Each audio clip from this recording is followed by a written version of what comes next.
Hello, welcome everybody. I have with me Vocab Malone, who many of you may know from YouTube.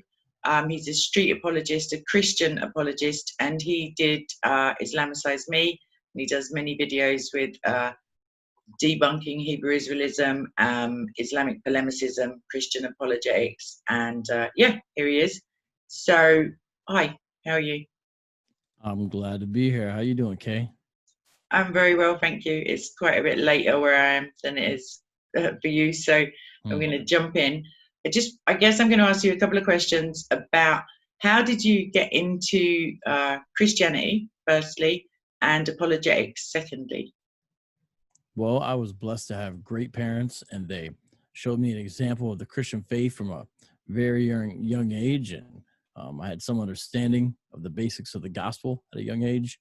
And then when I was late high school is when brass tacks, rubber hits the road, and I wanted to make sure this was what I was going to do, be a Christian for real. And so I embarked upon a sort of personal apologetics journey. I don't know if I quite realized exactly that's what it was at the time, to say, is this true? And that's not how I first had my interest in apologetics, but that certainly was my first deep dive into apologetics. And it really never left, because then eventually I realized some of the stuff I encountered other people needed to know, and it could be helpful for them as well. Yeah. What I found in my life was that God put certain people in my life, and at the time, specifically one person who was Muslim, very good friend, but I would wonder over and over, like, why am I arguing these cases? I wasn't very strong Christian, and if I'd have been speaking with a Christian, I may well have argued an Islamic point. Like, I just liked arguing, really. And all of those things, when I look back, when I got to Speaker's Corner, I was like, oh, that's why I've been arguing with a Muslim for 5 years. Oh, right, that was the reason I read the Quran. Because somehow it would be like Romans 8:28, it would be used for the good. So that's that. And did you find that, so where you grew up, with, like, were you in a minority as a Christian at school, or was it just kind of atheism and agnosticism, or? It just, there weren't any strong Christians around that I really remember of when I was in the public schools, but I spent a few years at Christian or private schools, so I had a mixture, and so it depended on what context I was at. But it was rare in the public schools to find anyone in any kind of way public. It wasn't necessarily massive hostility, but there was definitely mockery, ridicule, and lack of interest. And some of the first kind of religious debates I saw actually in high school, the things I was mainly exposed to was actually the 5% style of Islam, which is not really true or proper or Orthodox Islam, but that's really what I encountered as far as people saying, well, actually, no, look at this, here's the way to interpret this. That kind of thing was a lot of 5% stuff. So that is some of the first stuff I really encountered, a 5%er theology and general Afrocentric views of history. Yeah, I think there seems to be, at the moment, I know essentially you're talking about in the past, but at the moment there seems to be a real dissonance among, like, between the versions, for one, the versions of Islam that there are, but for two, the mainstream media's portrayal, whether it's their understanding of Islam is like a separate issue, but their portrayal of Islam and the actual Quran and what's then taught in the masjids and, like, in the mosques. So you can have people defending a theology or a religion, and it simply doesn't say that. Like, it's not even cherry picking with the abrogation, but they fail to see the bigger picture, which is fair enough. I did the same thing. I just thought, oh, there's only one God from the Bible, so I just assumed that anybody who was called God must be a manifestation of the one God, and misinterpreted, but I don't believe that anymore. So that's quite a good segue, actually, because I've been obsessed a little bit by Christian persecution lately. So I was praying for some, I don't know, way to help more people or to make people aware of the true situation, bearing in mind the false premises and, like, portrayal of Islam. So with regards to Christian persecution, I think everybody on my channel hopefully is aware that I'm aware, and hopefully they're becoming more educated. But it really is, like, the government of my country at least has admitted that it's genocidal, that there are something like, let me tell you now, there are 245 million people who are in high or extreme levels of persecution for their Christian faith, and that's globally. That's just an insane number. There are 50 million Christians facing higher levels of persecution in another 23 countries on top of the 50 top countries for persecution. And high to extreme levels includes things such as rapes, murders, false imprisonments, loss of earnings, loss of income, torture, being held hostage, being beheaded, dismembered, set on fire. I may be missing some things out. So do you know much about it? Have you looked into it in the past? Like, I haven't had the chance to watch all of your massive back catalogue. I mean, it's possible you've spoken about it before, but what are your opinions on it? And do you think the American government are doing enough as a Christian nation? Do you have Well, these? yeah, I've got some maybe somewhat older stats than what you have, because a lot of what I've looked at recently about this is actually from a really good book I recommend, Crucified Again by Raymond Ibrahim. And in that book, he says that in January of 2012, so basically it's got worse, Reuters estimated 100 million Christians are persecuted, but then the Secret Service of Britain, M16, they put the number, and this is back then, twice as high, 200 million. And then you have a human rights rep for the Organization for Security and Cooperation on Europe. They estimated then that a Christian is killed for their faith, quote, every 5 minutes. And so, do I think the United States is doing enough? Well, there's a lot of tricky issues here, because you have to wonder, sort of on a strictly political level, a country like the United States, where are they supposed to be involved in the world and where are they not supposed to be involved? And I think United States foreign policy maybe has made a lot of mistakes in those areas throughout our history. So it's tricky, but I do know, regardless of what the United States does, it should not be doing this. And it has done this in the past, which is aiding and abetting radical Islamist factions within different countries by doing things like giving them weapons and the weapons training. And a lot of times the United States has done this simply because they saw sort of a lesser of two evils. Say the immediate threat is deemed to be Russia or the Soviet Union, which I think is legitimate enough to understand as a threat, especially, say, we're talking about during Russia's invasion of Afghanistan. Well, what is the United States end up doing? Giving the quickest sort of ready-make rebel faction there weapons and weapons training. Well, those are usually extreme Salafi jihadists. And then there's blowback later on. And the thing is, it's not just Afghanistan. I think we're making a lot of similar mistakes over the past decade in Afghanistan, currently, and over the past time, Iraq, and of course, and what's been happening in Syria as well. And so that's a real problem. Why does the United States constantly seem to give radical Muslims weapons and training on how to use them simply to destabilize a region because they view some other kind of threat, but really the long-term consequences aren't seen? And it's sad.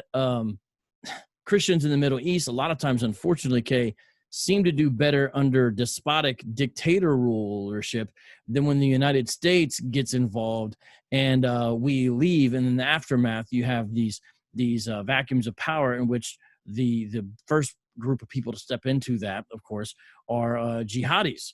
And so then Christian towns get wiped out and everything else. So there is a massive problem with that. And I wish the United States would have learned and stop doing that. But I don't know, because it doesn't seem like that's the case. Yeah, I'm encouraged, actually. I was encouraged by Trump's intervention with the late-term abortion stuff in New York and some other states. I think that's I think all abortion is, like, obviously not biblical, but I think that late term, like during birth, after, I think it's outrageous. Like, I don't know how.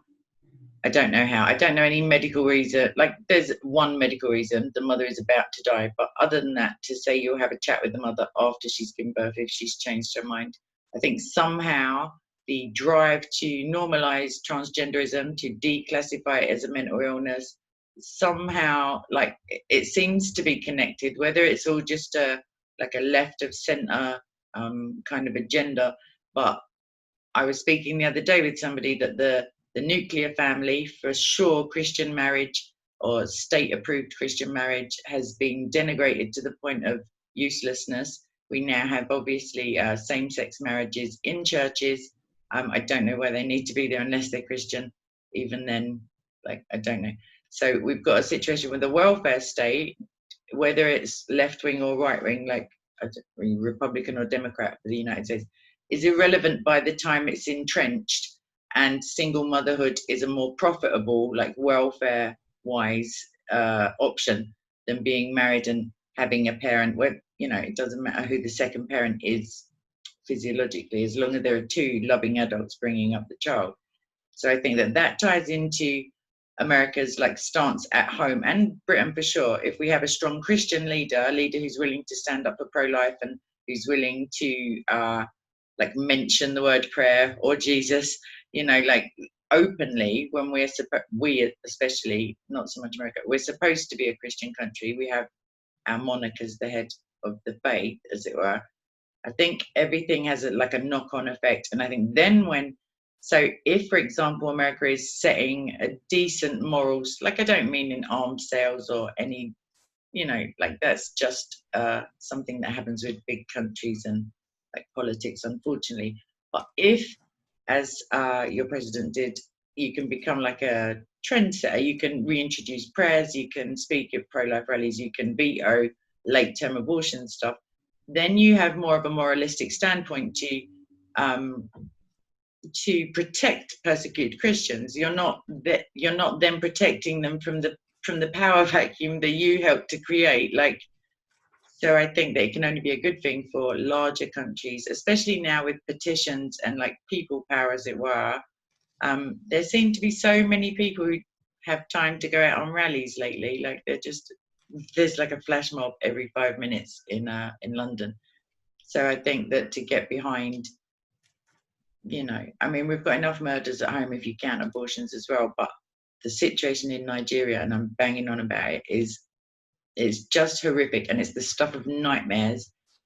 Just the still images, let alone videos. It's like babies, children, girls, boys, men, women, pregnant women, and it's indiscriminate. But the people who are murdering them, who happen to be Islamic or vouchsafe that they're Islamic, they also kill Muslims. So it's a pretty confused situation. But I'd like to ask anyone watching to pray specifically for Nigeria, for Pakistan, for North Korea, for anyone you find in that top 50 list, really, but specifically, even though God knows your prayers, like He knows what you need and He knows what they need. I think when we focus our attention on a specific topic, God can then reveal more to you, and you too can be plagued by Nigerian like horror stories, as I am. So with that in mind, how did you come into the humorous side of your apologetics? Like, are you a naturally funny person? Like, did you just fall into it? Is that always been your style? Or like, how did that come about? Because I really do enjoy those videos. Well, I guess I have certain character traits, and then if I'm around the right people or wrong people, depending on how you view it, they draw it or bring it out of me more. And so, I'd known David Wood and some of the fellows for a little bit, doing various Islamic outreach and evangelism, debates with Muslims, and apologetic ventures, and done some interviews and conferences together and things like that. But there wasn't much of a working relationship, say with David or Sam and those guys. It was more just we ran into each other and hung out and shared similar approaches to certain things at certain times. Always differences, but through that, David wanted to not just have a successful YouTube channel on his own. And to those who don't know, I'm speaking of David Wood, Act 17 Apologetics, largest Christian apologetics YouTube channel there, approaching 500,000 subs, probably before the year is out. And he of course had his own successful channel, but he wanted to create and help facilitate a number of other social media style apologists. And I was one of the first people, I think me and a couple other guys approached with sort of this long-term vision. And part of it was, what you might call likability factors and ability to communicate and humor and these kinds of things. And so he knew enough about me to know, that might be present and I might be willing to do that, which he was right about. And so I was open to the idea at that time in my life. He kind of asked me at just the right time where things were open. If he would ask me a little bit earlier, I probably would have said no. It worked out perfect timing. And so we kind of got to work immediately.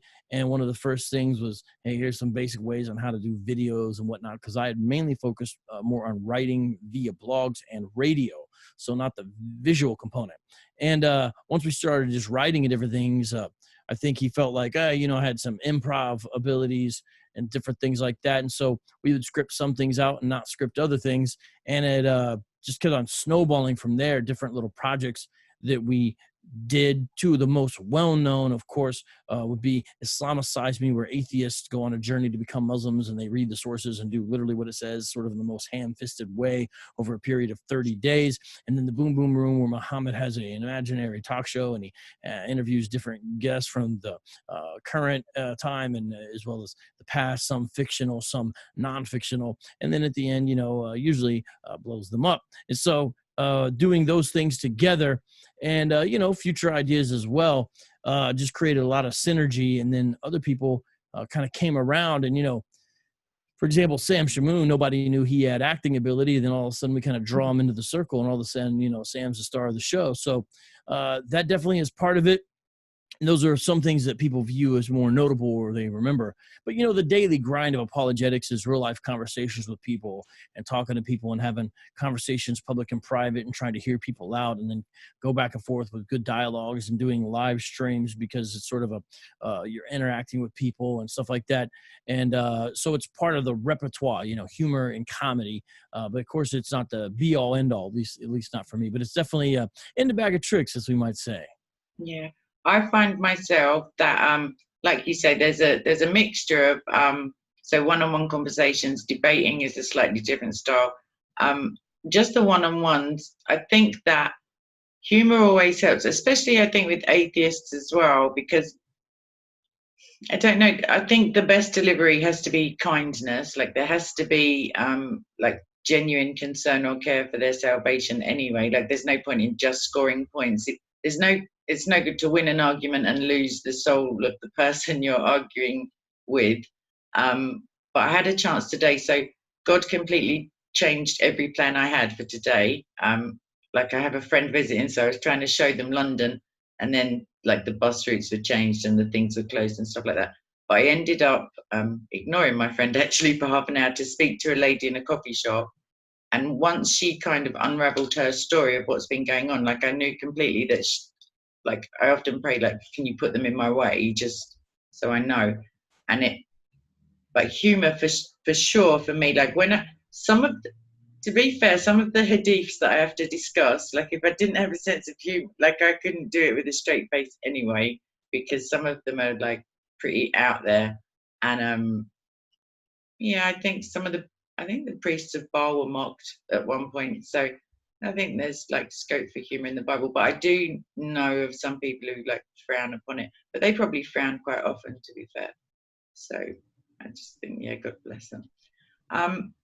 Do you have any projects coming up that you would like to talk about briefly, or like do you still blog? Are you just completely swamped with like making videos and research and stuff like that, or like a lot of videos and stuff. I, of course, have a book out on the Hebrew Israelites. And one thing that I think is a antidote, preventative towards them is to recognize, for example, the contributions of Black Christians and Christians from Africa throughout church history. And so to that end, I'm actually currently writing an article for a premier Christian magazine, which is London-based, actually. And I'm going to highlight a number of lesser-known Christian figures from really the past, we'll say 500 years or so, primarily. Not only from the American context, but globally. So discussing, fantastic people that were, kidnapped at 8 years old because of the slave trade. And next thing you know, end up earning a PhD, for example. We'll be talking. No, I'm not talking, but the article I'm writing has snapshots of some of these folks. I don't know what they're going to end up calling it. They might call it 10 Black Christians You Should Know or something like that. But it's just really my way to help make sure that lesser known but beautiful aspects of church history are known, because I think it's helpful for all Christians to know all of our history, because it's church history, and then it gives us a better foot and understanding going forward. So that's something I'm working on that's related to your context. It's a good magazine. It's a print magazine. They got a lot of good stuff they do. And so that's one thing I'm working on currently as far as writing, actually. Yeah.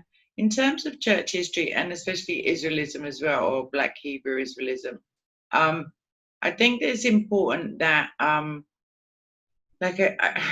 think that, so we're all obviously the one body of Christ. The verse that I think of often when I'm talking or thinking about the Christian persecution is that if one part suffers, every part suffers with it. If one part of the body of Christ is honored, then every part rejoices. And I think that too often, or through, it's not even ignorance, through listening to even what the mainstream church puts out, you hear snippets of prayers for continents, but then it comes down to, and can we please pray for George in such and such street? So to acknowledge that the church is persecuted, it's been foretold anyway, it was always going to happen. But to lift those people up and to recognize also that it's not only Islam, that Christianity is not a white religion, as it were, that the debate that I often have between a patriotic nationalism for your own country where you were born and being a citizen of the kingdom of Christ, they're not contradictory, because at least my country has a long Christian tradition. Our input into global Christianity has been momentous. We've helped to stabilize and Christianize parts of the world, which can only, I don't know of any country that's ever suffered as a result of Christianity, of capitalism for sure, of colonialism potentially, but the stabilize because it doesn't seek to submit other cultures. It seeks to enter the individual heart of each person, and then as a result the fruits of the Holy Spirit can be seen, and then the country changes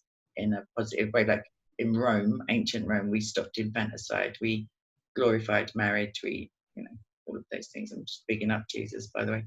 So I think that the input of all Christians needs to be valued, recognized, and reported honestly, and in the context of today's political situation, honestly, as in, if something was a thing back 200 years ago, if it was seen as normalized and there were no rallying cries to get rid of this behavior or this cultural norm, then those people can't now be retrospectively hated for it, because nobody it was a normal thing. Christianity, or Britain, sought to end slavery. We were involved in it for sure, but not because we're Christian. Whereas with Islam, occasionally those things are in the Quran. It's not just a cultural amalgamation of stuff. So I look forward to reading your article, and if it's in London and if it's print based, that will be nostalgic. I don't think I've read a printed magazine for quite some time. So that being said, do you see yourself with the kind of censorship and the inability of certain platforms to have an equal treatment of polemicists of any and all religions? Do you use other social media? Is it mainly YouTube that you're present with? I know you have a Parler account. I don't know if you're on Twitter, because I don't use it. Are there any other places where people can find you regularly or your content? Yeah, YouTube is the main place right now. But whenever I live stream, I also live stream on Facebook, and I also live stream actually on something called Periscope / Twitter Live. And so the live stream is on multiple places all at once, you can see it. And that's one thing, that I'll do. And I'm on, Facebook and Instagram and other social media. I don't use them as much as YouTube. YouTube is sort of the hub, but then utilize those other things. And so there's different things I might do, like be active on different Facebook groups. That's my next interview coming up today will be to a particular Facebook group, for example, talking about contextual theology and whatnot. And so it just depends what's going on, where I need to be. But the main focus would be YouTube these days. Yeah. Have you been following the preservation of the Quran fiasco, I think you might call it, the recent developments with Jay Smith and Mohammed Hijab and Yasser Qadi, Shabir Ali? Yeah, some of that. And Anthony Rogers is doing some good stuff on looking into that more in the regards to just sort of the contradictory statements you're getting from different Islamic thought leaders on these issues. But Yasser Qadi, despite whatever his faults may be, seems to have trouble being as dishonest as some of the other guys. And so when he's pressed to be somewhat forthright about challenges in the text of the Quran, which if Muslims by and large just sort of recognize that that's a reality with ancient documents, it wouldn't actually be such a bombshell. But because of the really denial of the reality of the way these things work, including the Bible, sort of a denial of that basic reality, as if every manuscript ever penned of the Quran literally reads the same thing, which is really the picture you get a lot of times from basic polemicists for Islam and whatnot. If that hadn't been done, it wouldn't be such a big deal, in my view, about what's going on now. But so Yasser Qadi is being pressed, of course, in this interview by Mohammed Hijab, who apparently has since taken down that section of the interview because of the backlash that it caused. And he basically says, "Hey, we should talk about this some other time. Let's not talk about it now." But he's not able to do that because Hijab keeps on asking him. And so it's basically like, well, there's some holes in the preservation of the Quran, basically. And just meaning the textual history is not perfect or pure. And really the study of this issue is very embryonic and has been done primarily more so by non-Islamic scholars. Whereas when it comes to Christian text, specifically the Bible, it's the opposite. Certainly lots of people were involved in studying the text and its history and its transmission and any elements of corruption and redaction, all those kinds of things. But it's something Christians have embraced since the beginning. You go all the way back to Origen, and he was messing around with textual criticism, so to speak, in regards to the scripture. Well, now you have this very embryonic textual criticism in relationship to the Quran because of all the hiding and shuffling and all that kind of stuff going on. You have some non-Muslim scholars who are sort of on the periphery, hiding pictures of documents and this kind of James Bond-esque kind of thing they've got to be involved with almost sometimes because of a lot of Islamic authorities' reticence to recognize the black and white nature of the fact of what's in front of them. And Muslim scholars, it's a sort of a different thing. And you can see just by Yasser Qadi making a very small admission, really, of this massive blowback. And it just doesn't really speak well, to be frank, to the genuine sort of like, it makes it seem like there's a lot of disingenuine antics going on when it comes to the power structure of Islam, which is a real shame because it's a disservice to people that want to be knowing the truth and that claim that one of the 99 names of God is truth, and people who want to really know what's going on, and they're just kind of being lied to, and it's an unfortunate thing. And so it'll be interesting to see what the future is from this for now. But I'm actually glad for Yasser Qadi's sake, to be frank with you, that he lives in the West and not, say, in Egypt or something like that, because I don't know. It's one thing to have a job, but I don't know if he would still have his head just based upon the minimal statements he made, which that's not really what we want. We don't want somewhat honest Islamic scholars to get murked by the power structures that be the second they say something controversial, because there can be really no back and forth dialogue, even amongst internal. I'm just speaking internally here, one Muslim to each other, and that really needs to change. But the question is, will it change? Will there be a level of maturity that's needed to look at these things? And I sort of, cross my fingers, hope against hope. But we shall see.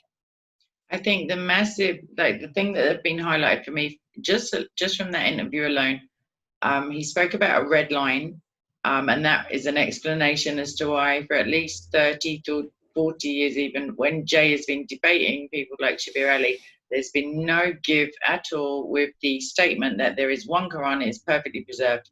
There are no changes. I guess, apart from the Qur'an being added like at a later date, it's all exactly as it was. No book burning, not after Uthman, all of the different versions that came up and then kind of went away again, the fact that they were in the wrong places, stuff like that hasn't been attested to at all. Also, Yasser Qadi mentioned, I think the phrase he used was normal Muslims. He said, I'm quite happy to speak to you, Mohammed, after we've gone off air. I'm more than happy to speak to advanced students, etc. Which, like Mohammed Tijab, just basically ignored that and carried on praising him. But he said, all the normal or average Muslim needs to know is this. And that for me was a massive red flag if I'd have been a Muslim, especially because it didn't, it's basically saying that there's one truth for one group of people and then everybody else can have this like lesser truth. And for Christians, I think the drive to textually criticize ourselves comes from the fact that we know we have the truth personified, literally. Jesus Christ says he is the truth and he's not a liar. So the truth can't be damaged by examination. It cannot become more true or less true. It is still it's the truth. It's an absolute standard. Whereas when you have contradictory statements in a book that claims itself to be a miracle without error, without contradiction, and even goes as far as to say, if you find a contradiction, all of it is in error. That's like a very dangerous game to play, especially when even just modern science, which I don't hold to all of it, but some of the things about reproduction, like they're just physiologically wrong. That's literally provable just by even an autopsy. You can see where babies come from, as it were. So I'm also glad. I was praying pretty hard for Yasser Qadi when he made those statements, because a religion whose adherents have to use violence or suppress the truth or suppress. Even Mohammed Hijab made a video, I think it was last year at Speaker's Corner, about the cascade or the tumultuous number of apostates from Islam, and they keep it quiet. It's understandable. The individuals keep it very quiet, but as a community, it's not something that's spoken about. And he was trying to raise awareness of all of these people leaving Islam, and now he's done us a very big favor.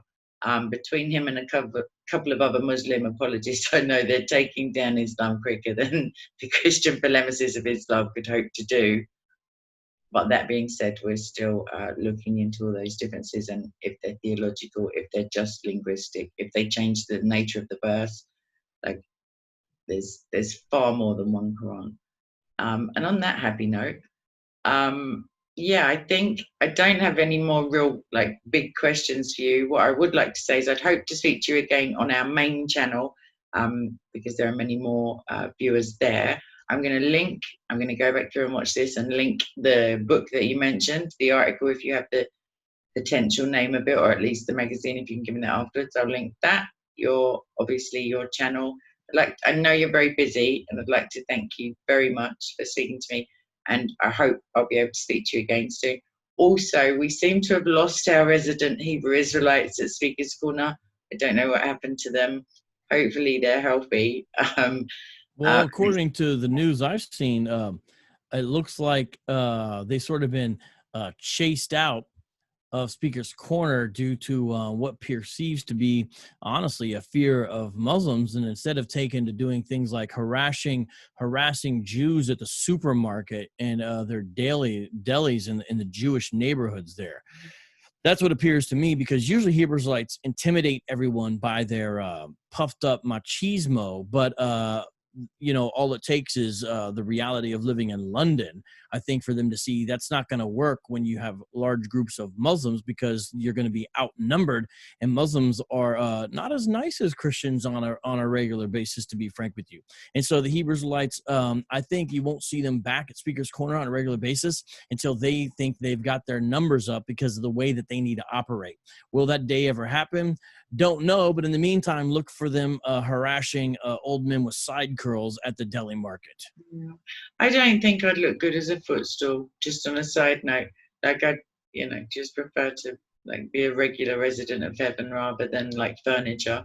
I think, yeah, in terms of aggression, I've seen some of them like physically assault people at the park.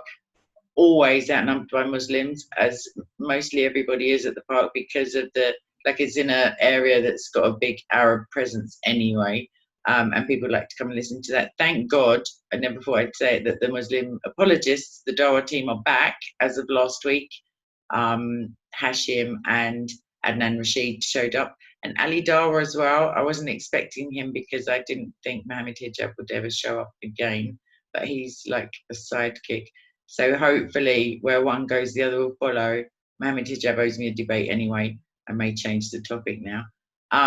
But yeah, he's done us a favour. Romans 8:28. I'm often reminded that all things work to the good of those who are called according to his purpose. So even if you think you've got a catastrophe on your hands, quite often God will let you know that you're not all knowing, and he is. So yeah, thank you ever so much. I'm going to put the links in. I'm going to ask everybody to go to your channel, which is just Vocab Malone, VOCAB MALONE. And if they, there will be a link in the channel anyway, but please look at the Boom Boom Room, like just please, because you won't regret it. It's just funny. So I'm going to say God bless you. I'm going to stop recording and then chat to you for a minute, and thank you again. Have you got anything you just want to say as a parting shot, as it were? Well, definitely people should go youtube.com/Vocab Malone, subscribe, because right now we're finishing up doing the 2-year anniversary special edition run of Islamicise Me on the channel. And so you're able to watch it with other viewers live because I premiere it. And so I think we're on day 26 or something like that. And it's been a fascinating journey so far. So if people didn't catch it, or if they did and want to experience it a different way, you should definitely check that out, because Islamicise Me special edition is happening as we speak. Brilliant. And as far as I remember from the old ones, there's an episode with the Hebrew Israelites. So have a look at that as well. Yeah, that one actually got banned by YouTube, and so we had to re-edit it and make the Snowflake edition. My gosh. It's just, don't get me started, I'll start ranting. It's ridiculous stuff that gets banned when there's literally, like on Twitter, for example, there's Hezbollah, like in their statement talking about wiping out the Jews. That's fine. But let's not mock a religion. I don't know. I think YouTube's trust and safety team may have mistaken, even though we think it's rather obvious, are critiquing the anti-Semitism shared by the Islamic sources and Hebrew Israelites. They may have mistaken our satirical presentation of that anti-Semitism as legitimate anti-Semitism. I think that's actually what happened. And so that's why I made the Snowflake edition, to make it obvious and sort of in a passive aggressive way strike back. So we censor out everything. But the result is kind of funny, because then it sounds like we're cursing the whole time, which we're not. So just go on the channel, watch Islamicise Me Snowflake edition. You can see the edited version, since they banned the other one. And I got a strike for it and everything. You can actually see the edited version there and enjoy it. Lastly, can I just ask, did you appeal the decision? Because they're so obviously tongue-in-cheek that it'd have to be an answer machine message reviewing the videos. I explained all that. I even used what I perceived to be language that they would understand. You used a lot of trigger words. Yeah. The language of the day, for example, is anti-racism, and a number of other words, and I used, but it didn't work. So that's a real shame. But always have a backup of them, obviously, and stick them in other places, and we'll find them, and they'll be uploaded again, I'm sure. All right, God bless you, Vocab, and I'm going to stop this recording. And thank you, everybody, for watching, and subscribe, share, like, comment, like all the good stuff. Pray, repent, obviously, turn to Christ, because hashtag He's God. And yeah, just get on with it. And if you don't believe, just pray about it anyway. What have you got to lose? All right, God bless everybody. Bye.